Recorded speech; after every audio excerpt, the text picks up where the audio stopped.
Now I am just power on the virtual machines.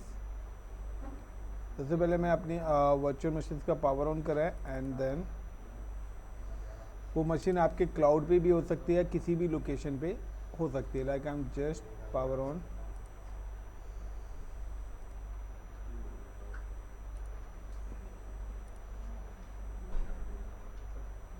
And check the network connectivity. देखिए आपके साथ सबसे बड़ी प्रॉब्लम क्या आएगी कि जब भी आप मशीन स्टार्ट करेंगे, तो मैंने आपको बताया था कि आप लोगों ने अगर अपनी मशीन्स को अपने घर पे ऐड ऑन करा हुआ है, लाइक का आपके घर पे एक वाईफाई लगा हुआ है, नाउ एक आपके पर्टिकुलर ऑफिस या कोचिंग इंस्टीट्यूट में वाईफाई लगा हुआ है। नाउ गाइस कि जब भी आप अपने लैपटॉप को और इस लैपटॉप के ऊपर आपने एक वर्चुअल मशीन और क्रिएट करी हुई है, क्लियर, यानी कि एक लैपटॉप हो गया एक वर्चुअल मशीन। अब जब भी आप अपनी मशीन्स को अपने वाईफाई से कनेक्ट करेंगे, तो यही वाईफाई से हुई, और अगर आपने यहाँ पे ब्रिज दे रखा है तो यहाँ से ये इस मशीन से यहाँ पर इस तरीके से कनेक्टिविटी होगी। तो जो आपका वाईफाई है वो आपके सिस्टम्स को 2 आईपी देगा। एक आईपी वो एलोकेट करेगा आपके सिस्टम को, और दूसरा आईपी वो आपके एलोकेट करेगा आपकी वर्चुअल मशीन को। Clear the point. अब जब भी आप वर्चुअल मशीन होते हैं तो आपको क्या करना है, नेटवर्क की सर्विस को, कनेक्टिविटी नहीं आती तो नेटवर्क की सर्विस को स्टार्ट करना है। क्लियर, आपको क्या करना है, नेटवर्क की सर्विस को क्या करना है, स्टार्ट करना है। ये चीज ध्यान रखना। पहले जो लिनक्स था तो वहां पे कमांड यही थी, नेटवर्क सर्विस स्टार्ट या सर्विस नेटवर्क स्टार्ट। लेकिन आज के टाइम में आपके पास जो कमांड है प्रेजेंट में जो हम यूज करते हैं, तो ये ओल्ड कमांड हो चुके हैं। तो अब जो मेरी कमांड स्टार्ट होती है वो होती है SYSTEM, system CTL। Clear, system CTL के बाद उस पर्टिकुलर सर्विस का name and network D for daemons, यानी कि सर्विस, यानी कि फायरवॉल्स की कर रहे हैं तो फायरवॉल D, HTTP कर रहे हो तो HTTPD। सो आप अपनी नीड के अकॉर्डिंग अपनी सर्विसेज का नाम डालेंगे, नेटवर्क D, और उसके बाद SYSTEM सिस्टम। बीच में आपको क्या करना है, आपको सर्विस को इनेबल करना है, तो आप इनेबल लिख दीजिए, इनेबल नेटवर्क। क्लियर। अब इनेबल नेटवर्क डी करना है या नेटवर्क करना है, जो भी होगी कमांड्स, या आपको क्या करना है, इनेबल के बाद स्टार्ट कमांड आपको हमेशा देनी होगी। अब दोनों कमांड्स में क्या फ़र्क है, या इनेबल स्टार्ट नेटवर्क या सिस्टम CTL रीस्टार्ट आपको करनी है, तो आप रीस्टार्ट भी सर्विस को कर सकते हैं। देन सर्विस का नेम आएगा आगे, देन सिस्टम CTL स्टॉप। आपको अगर सर्विस को स्टॉप भी करना है तो आप स्टॉप भी इसी से ही करोगे, यानी कि अगर आपको किसी सर्विस को बंद करना है तो system CTL stop network, system CTL stop firewall D, system CTL stop HTTPD, यानी कि जो भी सर्विस को आपको स्टॉप करना है उसके लिए स्टॉप कमांड, किसी भी सर्विस को रीस्टार्ट करना है तो रीस्टार्ट कमांड, किसी भी सर्विस को स्टार्ट करना है तो स्टार्ट कमांड। बाय डिफ़ॉल्ट आपकी जो है, बट राइट तरीका क्या है कि आप पहले इनेबल कमांड चलाइए फिर स्टार्ट कमांड चलाइए। इन दोनों में फ़ायदा क्या है कि अगर आपने इनेबल कमांड नहीं चलाई है, आपने क्या करा, सर्विस को इंस्टॉल करा, और इंस्टॉल करने के बाद आपने क्या कर दिया, सिस्टम CTL स्टार्ट कर दिया, आपकी सर्विस तो स्टार्ट हो जाएगी। आपकी उस पर्टिकुलर सर्विस में किसी टाइप्स का कोई भी चैलेंज नहीं आएगा, तो आपकी सर्विस क्या होगी, वो स्टार्ट तो हो जाएगी। बट प्रॉब्लम क्या आएगी कि नेक्स्ट टाइम जैसे ही आपका सिस्टम रीस्टार्ट होगा या बंद होगा तो वो सर्विस दोबारा से बंद हो जाएगी। लेकिन अगर आप इनेबल देन स्टार्ट करके चलाएंगे तो मशीन जैसे ही आप ऑन करेंगे तो आपकी सर्विस भी अपने आप क्या हो जाएगी, उसके साथ ऑटोमेटिकली क्या हो जाएगी, स्टार्ट हो जाएगी। इसलिए इनेबल और देन स्टार्ट आपको कमांड्स ऐड ऑन करनी है। कुछ लोग क्या करते हैं कि जब आप यूट्यूब पे या कैसे पढ़ते हैं तो वो क्या करते हैं, सिस्टम सीटीएल रीस्टार्ट कमांड चला देते हैं खाली। सो उस टाइम के लिए वो सर्विस रन हो जाती है, लेकिन नेक्स्ट टाइम अगर आपका सिस्टम ने रीबूट करा तो रीबूट होने पे क्या होगा, वो सर्विस दोबारा से बंद हो जाएगी और उस सर्विस से जो चीज़ें आपकी चल रही होंगी वो एक्सेस नहीं। समटाइम्स कभी कभार क्या होता है कि अगर आपने क्या करा, आपका वाईफाई चेंज हुआ, आपने क्या करा, अपनी वर्चुअल मशीन तो बना रखी है, लेकिन वर्चुअल मशीन बनाने के बाद आपने अपनी वर्चुअल मशीन को स्टॉप नहीं करा। आपने क्या करा, लैपटॉप को स्टॉप कर दिया, लेकिन अंदर वर्चुअल की मशीन को स्टॉप नहीं करा। अब जैसे ही आप लैपटॉप ऑन करेंगे तो वर्चुअल मशीन भी आपकी ऑटोमेटिकली क्या हो जाएगी, ऑन हो जाएगी। अब आप अपने घर पे पहुंच गए तो क्या वो नए वाईफाई से कनेक्ट हो जाएगा। उस केस में भी आपको अपनी नेटवर्क की सर्विस को दोबारा से रीस्टार्ट करना पड़ेगा, यानी कि वो एक तरीके से सेटिंग्स को अपडेट करने के लिए कमांड चलती है। विंडोज में हम इसको बोलते हैं अपडेट्स, ठीक है ना, जीपी अपडेट कमांड। यानी कि अगर मुझे विंडोज में अपनी सर्विस करने से मैं यहाँ पे जीपी अपडेट कमांड चलाऊंगा, मेरी पॉलिसीज जो भी चेंजेस करें उन पॉलिसीज को अपडेट करने के लिए, या फोर्सफुली अपडेट करने से जीपी अपडेट /force विंडोज के लिए। लेकिन लिनक्स में हम क्या करते हैं, इन सर्विसेज का यूज करते हैं, इनेबल स्टार्ट। इवन विंडोज के अंदर भी आप जो भी काम करते हैं तो यहाँ पर भी आपकी सर्विसेज आती है, जिन सर्विसेज को आप स्टार्ट स्टॉप मैनुअली यहाँ पे कर सकते हैं। आप देख रहे हैं यहाँ पे इतनी सारी सर्विसेज आ रही है। यहाँ पर क्या ये सर्विस अब लाइक मैं कहता हूँ लाइसेंसिंग की, या ये आपकी है, तो बैकएंड में इतनी सारी सर्विसेज चल रही है। अब ये क्या आपकी रनिंग है। अगर आप किसी भी सर्विस पे डबल क्लिक करते, like I am just come to DHCP, तो यहाँ पर भी आपकी सर्विस का आ रहा है स्टॉप। यहाँ पे देखिए मैनुअली करना है, डिसेबल करना है, ऑटोमेटिकली स्टार्ट हो।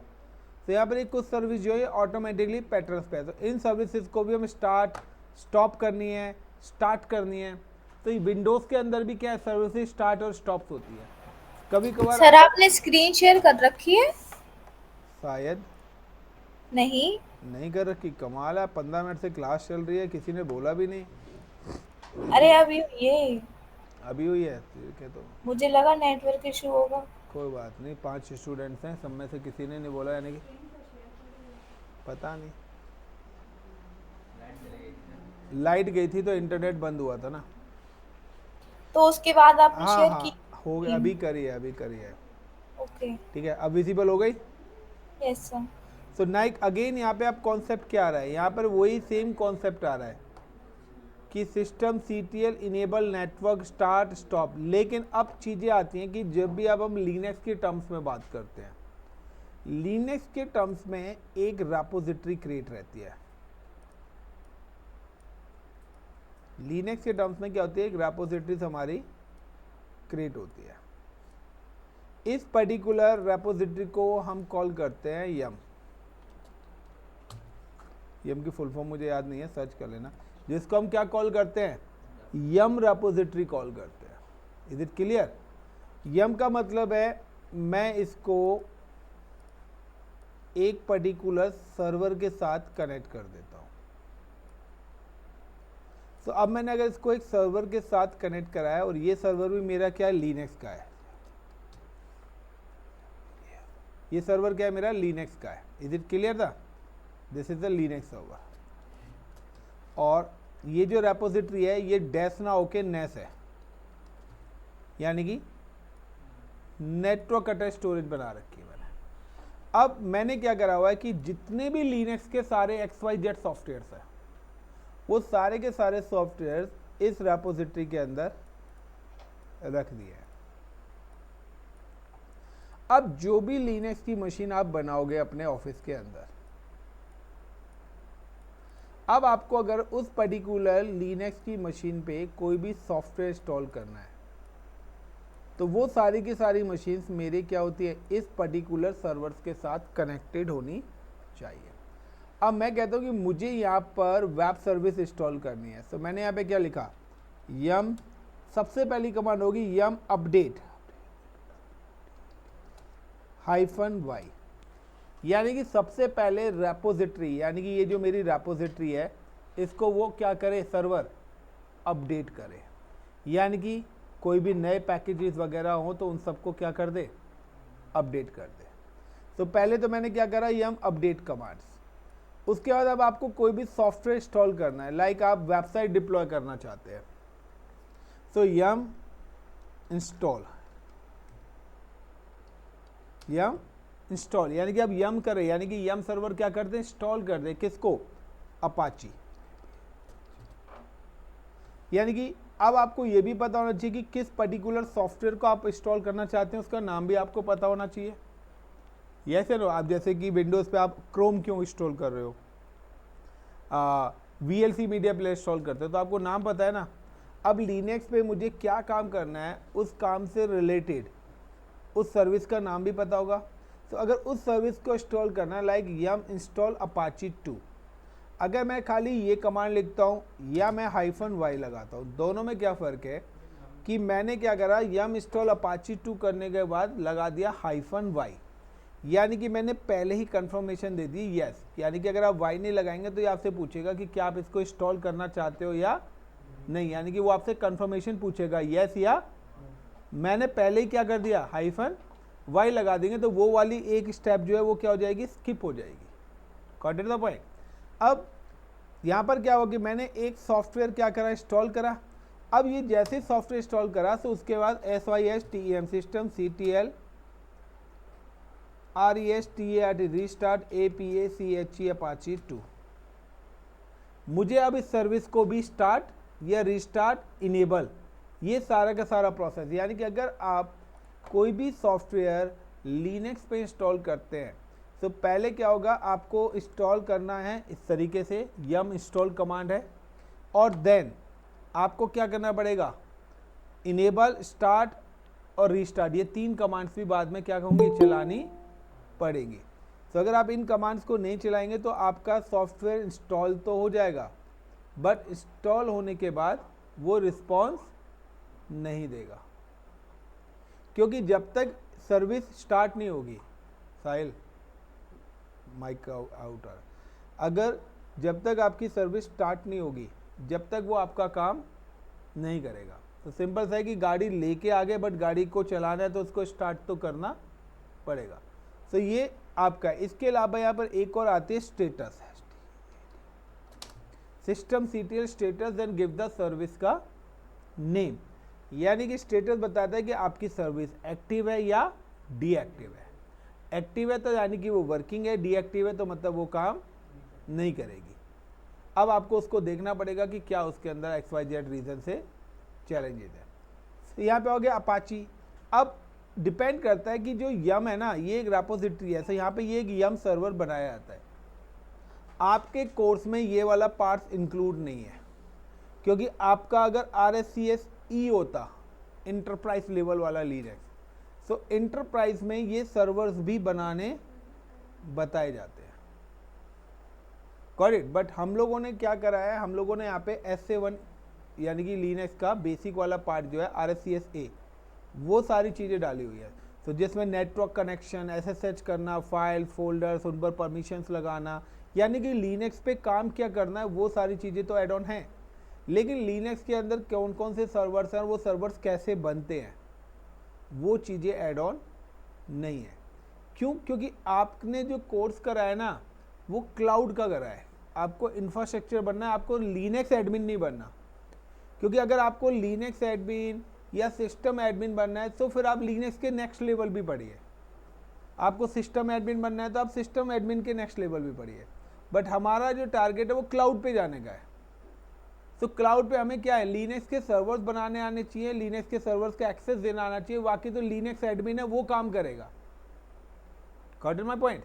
तो लिनक्स एडमिन काम करेगा, आपका तो क्लाउड को मैनेज करने का है ना, तो आप क्लाउड से रिलेटेड काम करोगे। तो हर चीज़ की जो प्रोफाइल है वो क्या हो रखी है, डिस्ट्रीब्यूटेड हो रखी है। तो आपको ये पता होना चाहिए कि अगर आप लिनक्स में भी हैं तो लिनक्स में अगर आपको लिनक्स के सिस्टम एडमिन तक की एजुकेशन करी हुई है, माइक्रोसॉफ्ट में आपने माइक्रोसॉफ्ट इंजीनियर तक की एजुकेशन करी हुई है, MCS पूरा करा हुआ है, ए ना करके ई, तो उस लेवल में क्या है कि आपको काफ़ी सारी चीज़ों की और भी ब्रॉड नॉलेज होगी। यम सर्वर्स क्या होता है, वेब सर्वर्स क्या होते हैं, ईमेल सर्वर्स कैसे बनता है, स्टोरेज सर्वर कैसे बनता है, फाइल सर्वर्स कैसे बनते हैं। तो हर सर्वर्स को बनाने का अलग अलग क्या है, तरीका है, अलग अलग प्रोसेस है।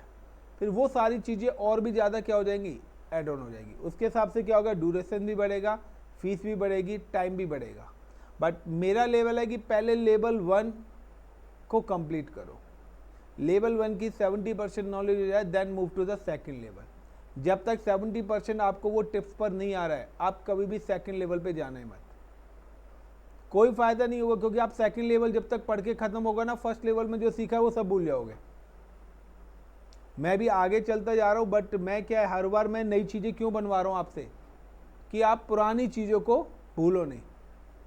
इसलिए मैं बार बार कहता हूँ इंस्टॉलेशन करो, ये सारी चीज़ें दोबारा करो, क्योंकि अगर आपका एक बार सेटअप मैंने बनवा दिया तो आपका जब कोर्स खत्म होगा ना, तो लास्ट के 1 महीने में जो हमने पढ़ा है ना, वही आपको याद रहेगा। वाकई ये करा तो था सर, अभी याद नहीं है, बट हाँ मैं नोट्स देख के, वीडियो देख के कर लूँगा, फिर आपके पास ये रहेगा। और ये इंटरव्यू का सही आंसर नहीं है।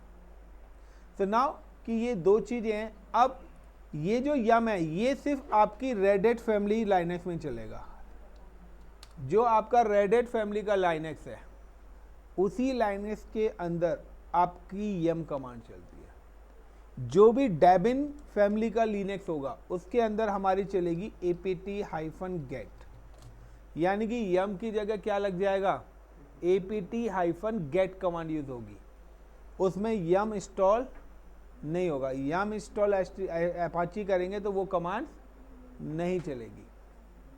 क्लियर? रीज़न है कि यहाँ पर लाइनेक्स चेंज हो गया। अब मैं बात करता हूँ उबंटू की, सेंटोस की। अगर आप ये लाइनेक्स यूज़ कर रहे हैं, तो इन लाइनेक्स के लिए आपको सेम ही काम करने के लिए कमांड्स में क्या हो जाएगा, यम की जगह apt-get लग जाएगा। बाकी पूरी कमांड क्या है, सेम है। सिस्टम सीटीएल इनेबल नेटवर्क, ये सारी कमांड सेम है। तो यानी कि जब भी आप एक लाइनेक्स से दूसरे लाइनेक्स पे जाते हैं, तो हार्डली 20% चीज़ें क्या होंगी, आपकी चेंज होंगी। 80% कॉन्सेप्ट क्या रहेगा, वही रहेगा जो आपका पहले लाइनेक्स पे है, दूसरे लाइनेक्स पे है। सो नाउ कि आपको पता होना चाहिए कि जब आपकी इंडस्ट्री जो काम कर रही है, वो किस पर्टिकुलर लिनक्स पे आपकी चीज़ें एग्जीक्यूट है। अब या तो आप क्या करें, जैसे आपने लिनक्स इंस्टॉल करा है रेड हैट का, उसी तरीके से आप उबंटू का भी लिनक्स अपने लैपटॉप पे इंस्टॉल करो। या अभी तक आप क्या कर रहे हो, अभी तक जो भी क्लाउड पे कर रहे हैं, तो क्लाउड पे वो जा रहे हैं, तो वो वहाँ पर अमेजोन लिनक्स यूज़ कर रहे हैं। अमेजोन लिनक्स ही हर बार सेलेक्ट करते हैं। अमेजोन लिनक्स के अलावा अगर आप देखें तो वहाँ पे रेड हैट लिनक्स भी आ रहा है, सेंटोस भी आ रहा है, उबंटू भी आ रहा है। आप उनकी भी मशीन्स बनाओ, उन पर भी क्या करो, रिसर्च करो, क्योंकि फिक्स नहीं है। अमेजोन लिनक्स का मतलब है कि अमेजोन लिनक्स भी रेड हैट कंपनी की फैमिली का ही पार्ट है, इसलिए इस पर क्या चल रहा है, यम वाली कमांड्स चल जाती है। अमेजोन लिनक्स पर वही मिरर कॉपी है रेड हैट वाली, बट उसको क्या अमेजोन ने बनाया है रेड हैट से लिनक्स लेके, इसलिए उसने सेम फीचर्स यहाँ पे क्या कर दिए, ऐड ऑन कर दिए। क्लियर? बट अगर आप इसी की जगह उबंटू लिनक्स लेंगे या रेड हैट लिनक्स लेंगे, अगर आप क्या कि वहाँ पे देखिए अमेजोन लिनक्स के साथ साथ आपको रेड हैट लिनक्स भी आ रहा होगा। जब आप अमेजोन लिनक्स करेंगे, तो अमेजोन लिनक्स ने अपनी डिपेंडेंसीज को पहले से ही इसमें क्या कर दिया है, ऐड ऑन कर दिया है, कि अगर आपको ये वाला लिनक्स यूज़ करना है, तो क्लाउड एक्सेस करने में आपको किसी टाइप्स की कोई भी प्रॉब्लम नहीं आएगी, क्योंकि जो भी डिपेंडेंसीज रिक्वायर्ड होती हैं कनेक्टिविटी के लिए, वो सारी की सारी चीज़ें पहले से मैं इसमें ऐड ऑन कर चुका हूँ। लाइक कि अगर मैंने क्लाउड वाले, जिनका क्लाउड हो चुका है, उनको मैंने बताया था कि जब आप AWS CLI करेंगे, तो अमेजोन लिनक्स में AWS CLI इंस्टॉल करने की ज़रूरत नहीं है। लेकिन उसके अलावा अगर आप कोई भी ऑपरेटिंग सिस्टम यूज़ करते हैं, तो उसमें आपको यूज़र्स को CLI पे लॉगिन कराने के लिए AWS CLI सॉफ्टवेयर इंस्टॉल करना पड़ेगा, बिकॉज अमेजोन ने अपने OS में वो पहले से ऐड ऑन करके दे दिया है। लेकिन अदर्स ने तो नहीं करा। माइक्रोसॉफ्ट अमेजोन का प्रोडक्ट क्यों डालेगा अपने OS के अंदर? रेड हैट अपना प्रोडक्ट क्यों डालेगा? वो तो रेड हैट अपनी सर्विस लिखेगा ना, वो किसी थर्ड पार्टी की प्रोडक्ट सर्विस क्यों डालेगा? बट आपको नीड है तो आपको फिर वो सॉफ्टवेयर अलग से इंस्टॉल करना पड़ेगा। तो these are the 2 concept. So how to install package. तो ये जो इंस्टॉलेशन है, हम इसको क्या बोलते हैं, पैकेज करते हैं, इंस्टॉल पैकेज। अब पैकेज का मतलब है आपको कोई भी सॉफ्टवेयर इंस्टॉल करना है, तो उसको हम बोलते हैं पैकेज। और वो इंस्टॉल करने का प्रोसेस क्या है, yum install then give the package का नेम। Is it clear? और वो पैकेज आपकी रम रेपोजिटरी के अंदर पहले से ही होना चाहिए या APT के अंदर पहले से ही होना चाहिए। दूसरा, अगर आप डाउनलोड करते हैं तो आपकी कमांड चलती है wget। आप विंडोज़ पे तो डाउनलोड का ऑप्शन आता है, क्लिक कर देते हैं, डाउनलोड हो जाता है। लिनक्स में अगर आपको कोई भी चीज़ डाउनलोड करनी है तो wget देन URL, उस जगह का आप URL क्या करोगे, पेस्ट करोगे, जहाँ से भी आपको चीज़ें क्या करनी है, डाउनलोड करके लेके आनी है। या कर्ल, या कौन सी कमांड चलेगी, कर्ल कमांड। अब कर्ल कमांड भी क्या है, डिपेंड्स करता है आपके लिनक्स के बेस में। कोई कर्ल कमांड का यूज़ करता है तो कोई wget कमांड का यूज़ करता है। तो दोनों ही कमांड्स का आउटपुट क्या सेम है, but as per the platform की जो भी आप लिनक्स यूज़ कर रहे हैं उसके अकॉर्डिंग्स आपकी कमांड्स में थोड़ी बहुत चेंजेस आएंगी। सिंपल सा है कि आप लाइक कोई भी दो कार ले लो, बट दोनों कारों में थोड़ा बहुत चेंजेस कर देंगे, बाकी सारे फीचर्स क्या रहेंगे, सेम ही रहेंगे। क्योंकि अगर सेम ही बना दिया तो कॉपीराइट्स के एरर आ जाएंगे। तो कॉपीराइट्स नहीं आए, इसीलिए लिनक्स का एक ओपन सोर्स है। अगर आप एक अच्छे डेवलपर्स हो तो आप खुद का ऑपरेटिंग सिस्टम डिज़ाइन कर सकते हो। आप अच्छे डेवलपर, आप खुद के अपने छोटे छोटे सॉफ्टवेयर्स बना सकते हो। आप डेवलपर हो तो आप क्या कर सकते हो, अपनी वेबसाइट्स क्रिएट कर सकते हैं, क्योंकि सारा काम तो डेवलपर्स का ही है ना। बट अगर आपका इंटरेस्ट ही नहीं है तो आप वो चीज़ें कर ही नहीं, तो आपको पता भी नहीं चाहिए कि डेवलपर का काम क्या है, क्या उसका एम है। तो वो सारी चीज़ें आपको आएंगी, तभी आप चीज़ें क्या कर पाओगे, क्रिएट कर पाएंगे। और सिंपल सा है, किसी भी चीज़ को सीखने के लिए टाइम देना पड़ता है। आप जितना ज़्यादा टाइम देंगे उतनी ज़्यादा चीज़ें आपके पास निकल के आएंगी।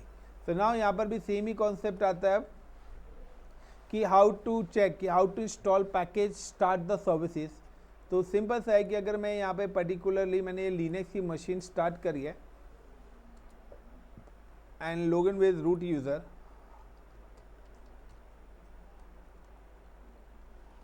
तो यहाँ पर क्या है कि मेरा यम से रिलेटेड कमांड चलेगी नहीं।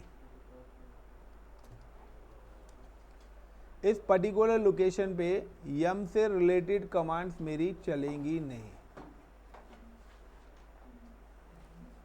अगर मैं यहाँ पे आता हूँ, मैंने यहाँ पे लिखा SYSTEM system CTL STATUS status NETWORK network. तो देखिए मैंने जैसे ही यहाँ पे कमांड डाली सिस्टम CTL स्टेटस नेटवर्क, से वो क्या बता रहा है कि आपका नेटवर्क अभी क्या है, एक्टिव है, यस या नो। अब अगर मैं यहाँ पे लिखता हूँ इफ कॉन्फिग, तो ये मेरे को IP भी दिखा देगा। तो मेरा नेटवर्क है और यहाँ पे ये मेरा IPv6 उठा रहा है। तो एक मिनट मेरे को, ये 127 है, ये यहाँ पे आ रहा है ना, ये वाला इन्हें 33 पे चाहिए मुझे। ये एक्चुअली क्या है ना, मेरा वर्चुअल IP एड्रेस उठा रहा है, मुझे चाहिए फिजिकल। तो मेरा यहाँ पे क्या है, ये ऑफ हो रखा है।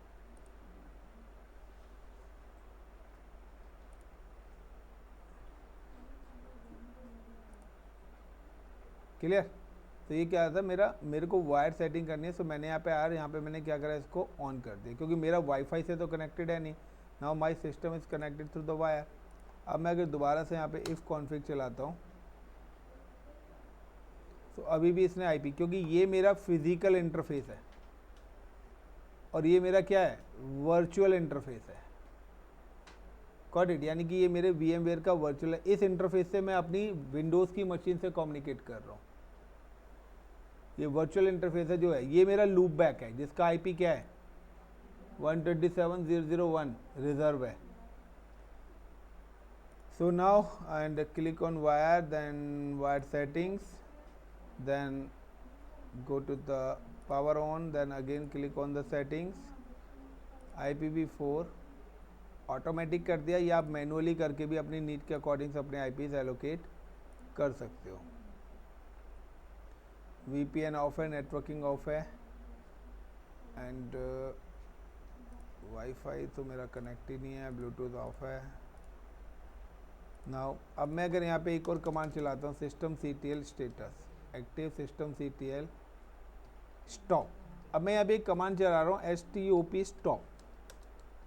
अब स्टॉप करने के बाद अगेन मैं स्टेटस देख रहा हूँ। अब देखिए आपका जो स्टेटस है वो क्या दिखा रहा है, इनएक्टिव। Is it clear? अब आपका क्या दिखा रहा है, इनएक्टिव, यानी कि सारी की सारी चीज़ें उसने क्या कर दी है, स्टॉप कर दी। अब आपको इफ़ कॉन्फिग कमांड आप चलाइए तो वो आपको यहाँ पर कुछ नहीं दिखा रहा, लूप बैक भी नहीं आ रहा, कुछ भी चीज़ नहीं आ रही है। तो लाइक कि अगर आपके स्टेप्स क्या है तो सिंपल सा है कि अगर आप कभी भी नेटवर्क के अंदर कोई भी आईपी वगैरह या कुछ भी चीज़ें चेंज करते हैं तो सिंपल सा है, system CTL enable, then start.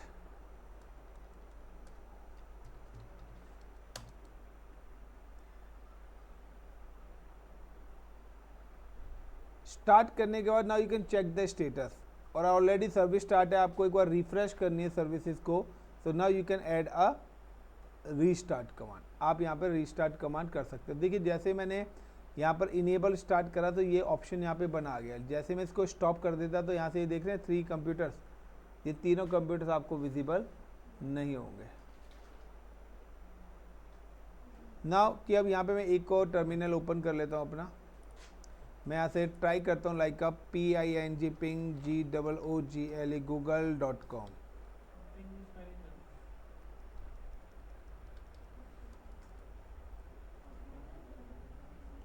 तो देखिए एक्टिवेशन नेटवर्क फेल्ड। अब ये मेरे को क्या कर रहा है, सिस्टम स्टार्ट यहाँ पे मेरे को फेल्ड का एरर दे रहा है। अब फेल्ड का एरर आ रहा है मतलब कि कहीं ना कहीं मेरे सिस्टम में कोई ना कोई चैलेंज है, यानी कि अगर मुझे अपने नेटवर्क को यानी कि अपनी सेटिंग्स को देखना है कि यार क्या प्रोसेस है, कहाँ पर है, ब्रिज पर है, कनेक्टेड हो गया, replace physical network connection state, then apply okay.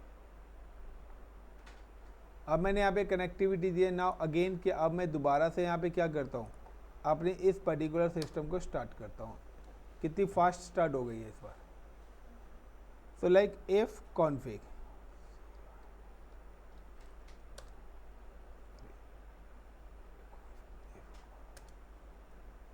तो कोई ना कोई इश्यू है।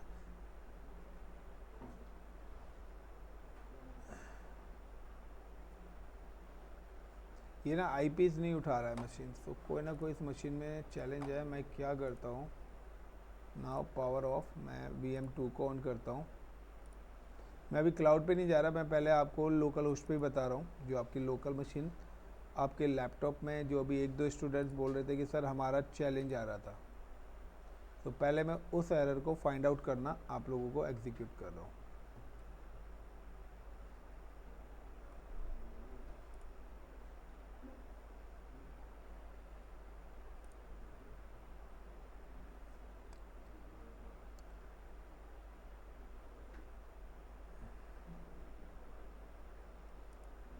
Is it clear? Pooja, Yogesh, sudo नहीं लगाना। सूडो अगर आप यूज़र से लॉगिन हो तभी आपको सूडो लगाना है, अदरवाइज ज़रूरत नहीं है। Is it clear? Pooja, Shahrukh, yes sir. Siddharth.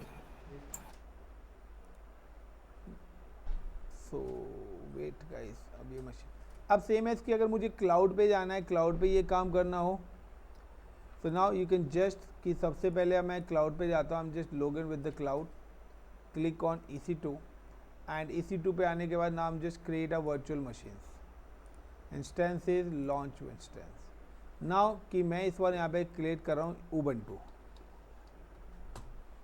अब उबंटू की मशीन करनी है, हम select the Ubuntu operating system, Ubuntu का फ्री टायर में ले रहा हूँ।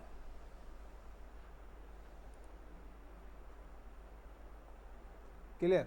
अब उबंटू में जाने के बाद T2.micro द की पेयर, मैं यहाँ पे एक की पेयर कर देता हूँ, क्रिएट की pair, I am just give the key pair like UBUNTU Ubuntu. तो उबंटू के नाम से मैंने क्या करा, यहाँ पे की पेयर बना दिया है। Network is it called the default, या मैं अपना कस्टम, तो मैं यहाँ पे कर लेता हूँ enable the public IP addresses. Security group select the existing security group like a MySG यहाँ पे बना हुआ है, space I am just give the 10 GB। Now launch instance. आपको रेडिट की मशीन बनानी है, सिंपल सा click on launch instance, give the Reddit. अभी तक आप अमेजोन मशीन बना रहे थे, रेडिट करने के बाद now you can select the Reddit operating system. तो आप जो अभी कर रहे हैं आपके जो सिस्टम पर है वो रेडिट है। तो यहाँ पे रेडिट के ऑपरेटिंग सिस्टम्स आ रहे हैं, 3 रेडिट ऑपरेटिंग सिस्टम्स आ रहे हैं। लाइक मैं कह लेता हूँ Red Hat 9। So change your EMI with the result in some of your current setting begin. So EMI change करने का ऑप्शन है ये। तो रेडिट हो गया। Now t2.micro again give the ubuntu key, edit, enable the public IP address, select the existing security group. So वही rules हैं यहाँ पे इनके लिए। माई SGI मैं यहाँ पर एक से ज़्यादा सिक्योरिटी ग्रुप भी एलोकेट कर सकता हूँ। देन 10 GB, रेडिट थोड़ा हैवी ऑपरेटिंग सिस्टम है इसलिए वो क्या कर रहा है, मिनिमम 10 GB आपको रिक्वायर्ड है। मैं यहाँ पे 20 GB कर देता हूँ। Now the launch instances. तो इस तरीके से आप क्या, अगर आप लिनक्स कर रहे हैं, आपके पास प्लेटफॉर्म दिया हुआ है क्लाउड, तो आप यहाँ पे मल्टीपल लिनक्स की मशीन पर प्रैक्टिस कर सकते हो। बट आपका कॉन्सेप्ट क्या है, रट्टा अमेजोन लिनक्स सर बढ़ा रहे हैं तो सिर्फ अमेजोन लिनक्स से ट्राई करना है, दूसरी तरफ जाना ही नहीं है। Is it clear the point? So ये चीज़ें आपको क्या करनी पड़ेंगी, चेंज करनी पड़ेंगी। अब उबंटू यूज़ करना है। सो नाउ कि अगर मैं आपको बताता हूँ कि अगर आप क्लाउड पे जाते हैं, तो अगर आपका अमेजोन लिनक्स है, तो अमेजोन लिनक्स का डिफ़ॉल्ट यूज़र नेम जो है वो EC2 यूज़र है। अगर आप उबंटू यूज़ करते हैं तो उबंटू का जो डिफ़ॉल्ट यूज़र है वो उबंटू ही है। और रेडिट अगर आप यूज़ करते हैं तो आई थिंक सो रेडिट का जो डिफ़ॉल्ट यूज़र नेम है वो रूट है। देख लेते हैं अभी। सो नाउ कि अब मुझे अगर उबंटू की मशीन को लॉगिन करना है, so I am just select the Ubuntu, then click on connect SSH। तो यहाँ पे देखिए, यहाँ पे क्या लिखा रहा है, ubuntu@। जब आप अमेजोन लिनक्स करते हैं तो वहाँ पे लिखा आता है EC2। नाउ क्या, मैंने उबंटू पे गया, उबंटू पे जाने के बाद आई am just click on the command prompt and CD download. वही प्रोसेस है, कोई चेंज नहीं है। And paste inter.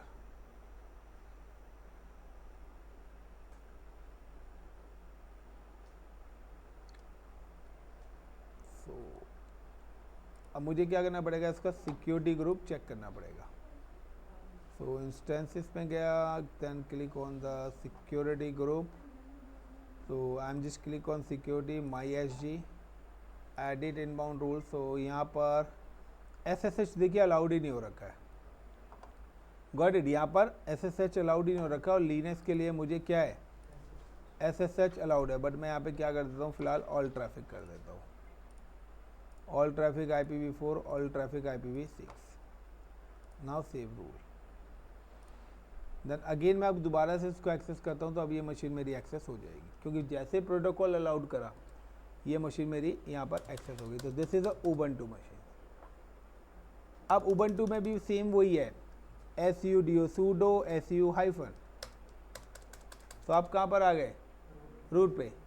अब आपको यहाँ पे क्या काम करना है, वही है touch touch file file1 vim file1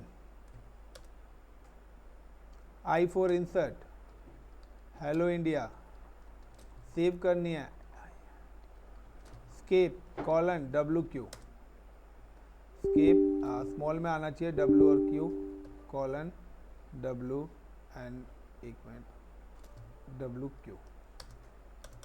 तो उबंटू पे काम कर रहा हूँ, बट दोनों में फ़र्क क्या है कि सेम एज कि अगर अब आपको अगर रेडिट पे इंस्टॉलेशन करनी है सॉफ्टवेयर्स की, so I am just come to here और मैं यहाँ पर रेडिट की मशीन को भी एक्सेस कर लेता हूँ। Instances and this is a Reddit machine is available, connect SSH। So Reddit पे आया, यहाँ पे आ रखा है EC2 यूज़र। सो रेडिट के अंदर भी EC2 यूज़र ही लिखा आ रहा है। Reddit and connect SSH EC2। देखिए कभी कभार यहाँ पे ना रूट भी लिखा आ जाता है, तो आपको यूज़र भी चेंज करना पड़ेगा। Copy and I am again come to the command prompt and CD download and paste enter YES। तो ये क्या मेरी रेडिट लिनक्स की। अब यहाँ पे मैं लिखता हूँ लाइक sudo sudo su-। अब मेरे पास क्या होता है, इफ़ यू रिमेंबर कि जब हमने लिनक्स बताया था तो मैंने बताया था लिनक्स के अंदर हमारी होती है डायरेक्टरीज, जिसमें मैंने बताया था एक पेरेंट डायरेक्टरी होती है स्लैश जिसके अंदर सारी डायरेक्टरीज होती हैं। एक मैंने आपको बताया था कि स्लैश होम डायरेक्टरी हमारी होती है जिसके अंदर यूज़र्स की इन्फॉर्मेशन जाती है। उसके बाद मैंने बताया था एक स्लैश रूट डायरेक्टरी होती है। अगर आप रूट यूज़र से काम करेंगे तो वो डेटा आपका कहाँ पे जाएगा, रूट डायरेक्टरी। एक और हमारी पेरेंट डायरेक्टरी होती है जिसको हम बोलते हैं स्लैश etc, यानी कि आप कोई भी सॉफ्टवेयर इंस्टॉल करते हैं, यानी कि लाइनेक्स की A to Z सारी कॉन्फ़िगरेशन फाइल्स EC2 के अंदर जाती है। आपने जैसे कि आप विंडोज़ इंस्टॉल करते हैं तो उसकी लोकेशन C ड्राइव बनती है ना, इसी तरीके से अगर आप लिनक्स पे कोई भी सॉफ्टवेयर या कोई भी पैकेजेस वगैरह इंस्टॉल करेंगे तो उसकी जो लोकेशन है वो स्लैश etc बनेगी। Got to the point. तो slash etc the all Linux configuration, यानी कि अगर आपने EC2 etc में से जाके कोई चीज़ डिलीट कर दी तो उस चीज़ से रिलेटेड कोई भी सॉफ्टवेयर होगा वो आपका काम नहीं करेगा। यानी कि आप कोई भी सॉफ्टवेयर वगैरह इंस्टॉल करेंगे तो उसकी जो लोकेशन है, उसकी जो कॉन्फ़िगरेशन फाइल बनेगी, सेटअप फाइल जो बनेगी, कॉन्फ़िगरेशन फाइल, वो कहाँ पर आके सेव होगी, this file save in a slash etc। Now कि अब etc डायरेक्टरी भी कहाँ है, स्लैश के अंदर है। तो पेरेंट भी क्या है, मेरे स्लैश है, उसके अंदर क्या स्लैश etc है। Like I am just come to here, यहाँ पर ये एक मेरा, ये तो मेरा विंडोज़ का कमांड प्रॉम्प्ट है, यहाँ पर मैंने ओपन करा, ये मेरा उबंटू है। सो मैं सबसे पहले एक कमांड चलाता हूँ host name UBUNTU Ubuntu. Is it clear. अब मैं यहाँ पे क्या करता हूँ sudo सूडो su हाइफन ना करके सूडो और मैं यहाँ पे कर देता हूँ लाइक या फिर मैं यहाँ पे सिंपल सा एग्जिट कमांड चला देता हूँ। सो मैं वापस से रूट पे चला गया, यानी कि डिफ़ॉल्ट यूज़र पे गया। मैं यहाँ पे चलता हूँ sudo सूडो su हाइफन। तो यानी कि होस्ट नेम कमांड से you can change the computer name. Host name लिखोगे, उसके बाद आप जो भी नेम दे देंगे वो आपका कंप्यूटर का क्या हो जाएगा, नेम हो जाएगा। सो देखिए पहले मेरा यहाँ पर IP आ रहा था, अब मैंने क्या दिया यहाँ पर होस्ट नेम, तो मेरा नाम क्या हो गया, चेंज। सेम एज यही कमांड अगर आप यहाँ पर भी चलाएंगे, I am just come to new listed and like ROOT root and RED HAT hat। So यहाँ पर अगर लाइक मेरी मशीन का नाम हो रखा है VM2, अब मैं करना चाहता हूँ Delhi server. So now right click open terminals और मैंने यहाँ पे लिखा मेरी मशीन का नाम हो रखा है लिनक्स VM2। मैंने यहाँ पे लिखा HOST host NAME name is DELHI Delhi SERVER server 1। Now inter. अब मैं क्या करूँगा, जैसे ही मैं sudo sudo यानी कि एक बार लॉग ऑफ लॉगिन करना पड़ेगा। सो sudo sudo ICCP मैंने करा, किसी यूज़र पे जा गया मैं। अब मैं दोबारा से क्या करता हूँ sudo sudo su hyphen ICCP। मैं किसी भी यूज़र से लॉगिन हो गया, अब दोबारा से मैं यहाँ पे एग्जिट आऊँगा। सो देखिए यहाँ पे क्या आ गया, दिल्ली सर्वर 1 लिखा आ गया।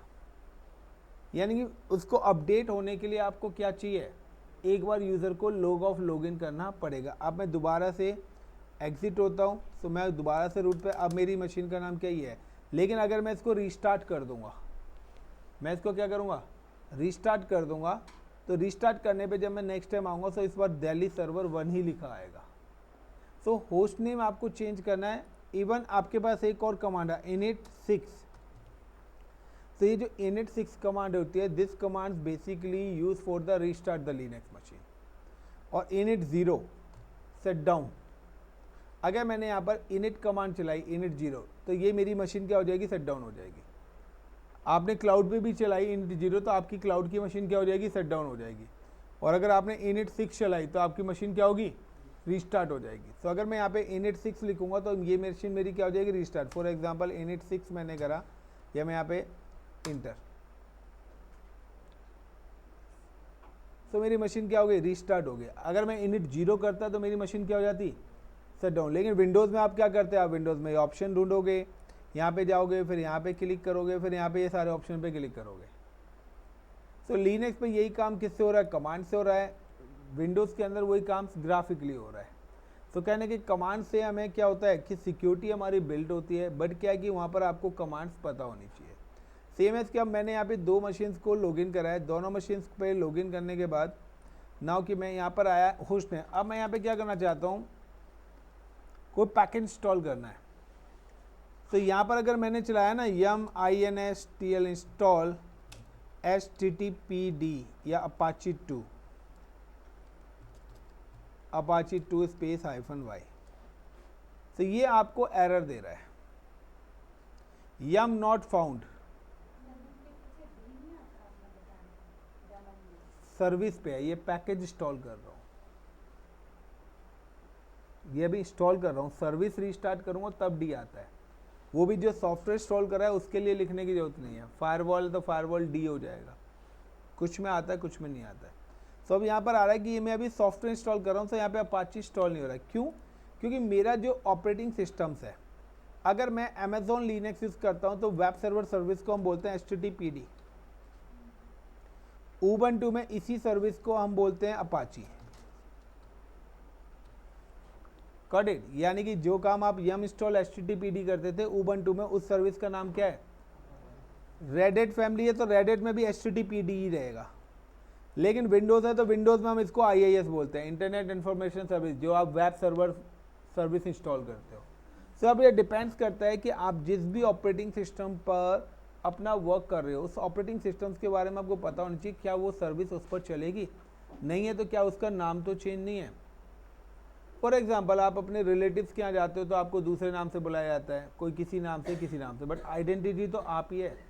तो आपके एक ही चीज़ को करने के मल्टीपल वेज हैं, वो सारे के सारे वेज को आपको एग्जीक्यूट करना पड़ेगा।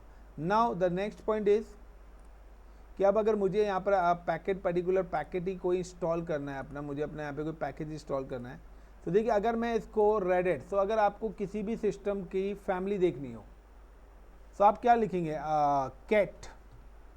कैट से आपको पता है फाइल क्या होती है, ओपन होती है /etc, मैं etc लोकेशन पे जा रहा हूँ, अब फाइल का नाम है os-release।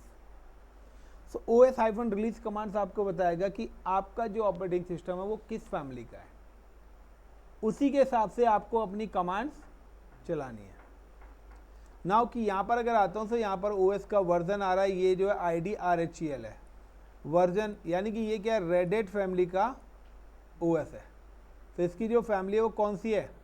रेडिट फैमिली है, यानी कि यहाँ पर रेडिट वाली कमांड चलेंगी, इस लोकेशन पे कौन सी कमांड्स एग्जीक्यूट होंगी? रेडिट वाली कमांड चलेंगी। लेकिन अगर सेम कमांड्स मैं इस लोकेशन पे चलाता हूँ तो कमांड्स में कोई गलत कमी नहीं है, मैंने बोला था 80% सेम कमांड।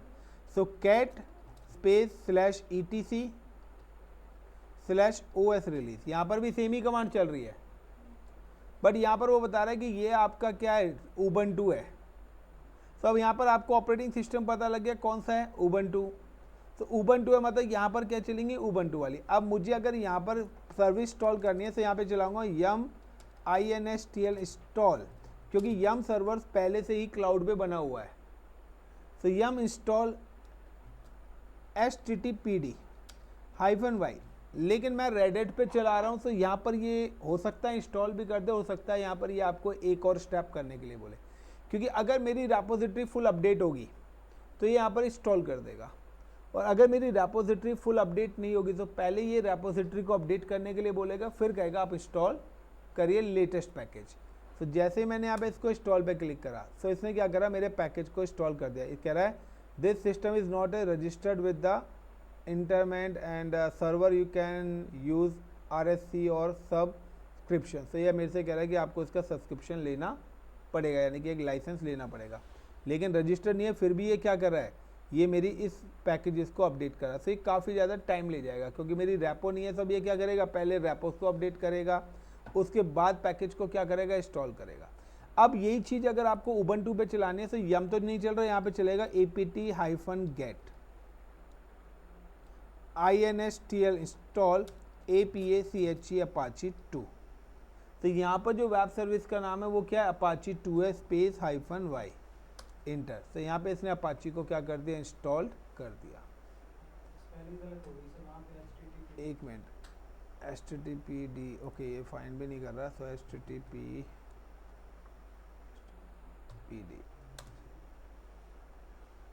तो यहाँ पे भी इसने इंस्टॉल कर दिया, क्योंकि मेरी रेपोजिटरीज क्या अपडेट है, तो यहाँ पे इसने इंस्टॉल कर दिया। अब मुझे क्या करना है? दोनों जगह लोकेशन देखने की किस पर्टिकुलर लोकेशन पे मेरा सॉफ्टवेयर इंस्टॉल हुआ है। कि विंडोज़ में तो आपको पता है कि आपको पता लग जाता है सी ड्राइव में। यहाँ पर कमांड होती है विच,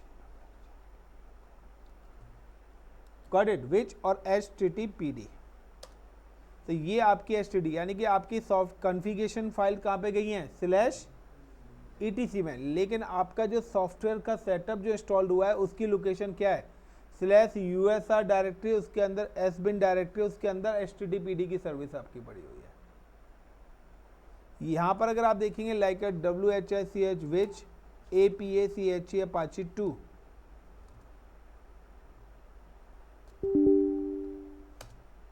तो यहाँ पर भी देखिए सेम ही लोकेशन बता रहा है वो कि जो पैकेज इंस्टॉल हो रहा है। तो यहाँ पे देखिए अपाची 2 और यहाँ पे HTTPD लिखा आ रहा है। अगर मैं इनको रिमूव करना चाहता हूँ तो मैं क्या कर दूंगा, apt get remove।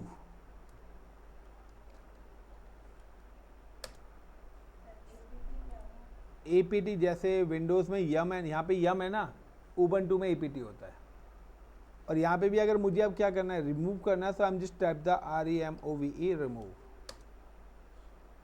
अब रिमूव करने के बाद WHICH विच HTTPD, तो अब ये आपको यहाँ पर एरर देगा। अब नहीं दिखा रहा वो लोकेशन, एक मिनट, विच HTTPD सेम है, इंस्टॉल की जगह रिमूव कर दिया है, यम रिमूव। ये यहाँ पे रिमूव हो चुका है, बट लॉक्स अभी भी इसका पता है क्योंकि ये प्रोसेसिंग में है, ट्रिगर्ड प्रोसेसिंग में चल रहा है। सो दिस इज़ अ वे कि आपको कोई भी पैकेज इंस्टॉल करना है या कोई भी पैकेज इंस्टॉल करना है, उबंटू पे करना है तो you can use apt, and Reddit family पे करना है तो आपको रेडिट, अगर आपको OS के बारे में जानना है तो OS रिलीज कमांड्स का आप लोग यूज़ करेंगे। तो ये चीज़ है, क्योंकि आपको जब तक OS का पता नहीं लगेगा फैमिली क्या है, तो आप उसके हिसाब से कमांड्स, आपको पता है कि OS उबंटू है, आप लगे हुए रेडिट की कमांड चलाने में, तो वो आपको एरर देगा ही देगा। तो ना आपको पता होना चाहिए कि भाई मेरी गाड़ी CNG है तो CNG के पंप पे लेके जाऊँ, उसको पेट्रोल पंप पे ले जाने से कोई फ़ायदा नहीं है।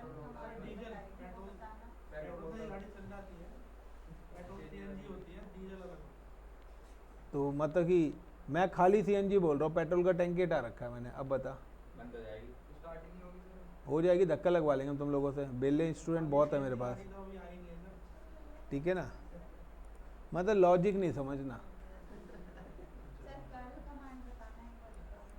कर्ल कमांड का भी है कि अगर मुझे यहाँ पे कुछ डाउनलोड करना है तो wget या कर्ल, जिन्होंने क्लाउड में वेबसाइट डिप्लॉय करी थी तो wget से कॉपी लिंक करके वो पेस्ट करते थे, वेबसाइट डाउनलोड होके आ जाती थी। आप यहाँ पे उबंटू है तो कर्ल का यूज़ कर सकते हैं, रेडिट फैमिली है तो wget। दोनों ही वेब सर्वर सर्विस है, अपाची और HTTPD का क्या यूज़ है। तो उबंटू में करेंगे तो उसको अपाची बोलते हैं, HTTPD का ही दूसरा नाम अपाची है, दोनों सेम ही है, वेब सर्विस की ही है ये। नहीं, अपाची टॉमकैट, अपाची ये वेब सर्वर ही है। वेबसाइट एक डिप्लॉय करनी है तो इन सर्वर्स को बनाना होता है। हाँ, बाकी लिखो what is Apache and use of Apache, what is HTTPD, use of HTTPD। देखो यही तो क्वेश्चंस हैं, आप रिसर्च करो इन पर। आपके माइंड में कुछ भी आ रहा है उसको गूगल करो तुरंत ऑन द स्पॉट। अब किसी को अपना दिमाग ही नहीं चलाना, बातें करने में निकाल देना है तो कुछ कह नहीं सकते। क्यों राहुल, राकेश सही कह रहा हूँ ना। अबे मैं तेरे को एग्जाम्पल दे रहा हूँ, अपने ऊपर क्यों लेके जा रहा है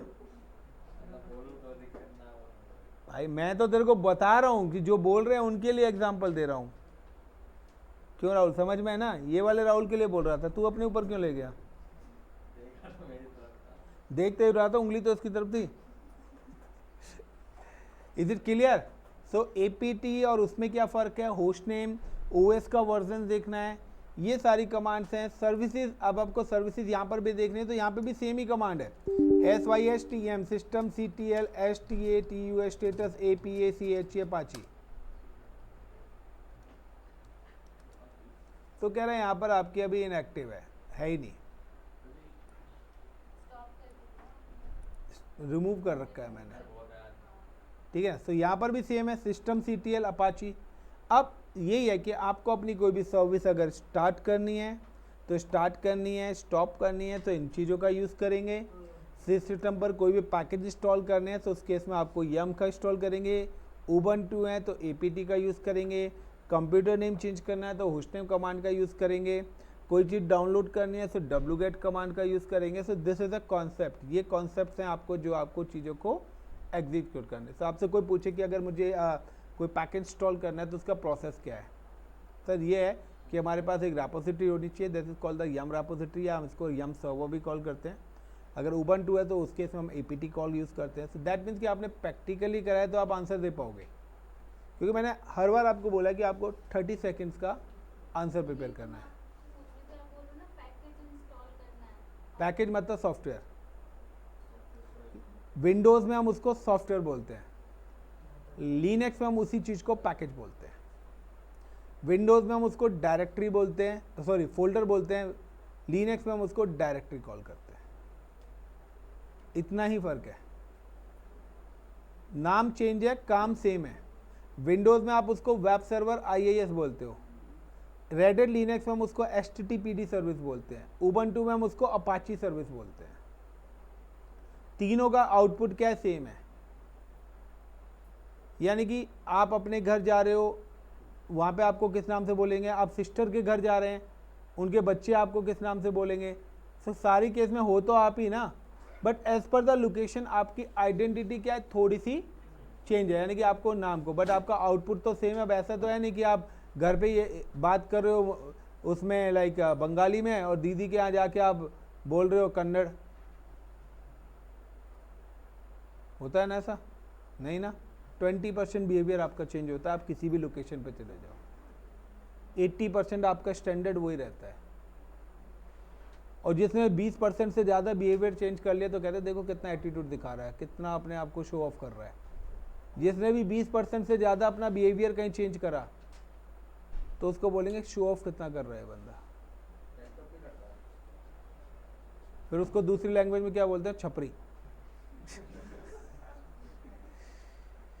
चलिए गाइस, आज के लिए इतना काफ़ी है, क्योंकि इससे ज़्यादा आपकी सहन शक्ति है नहीं लिनक्स को सुनने की और ना करने की।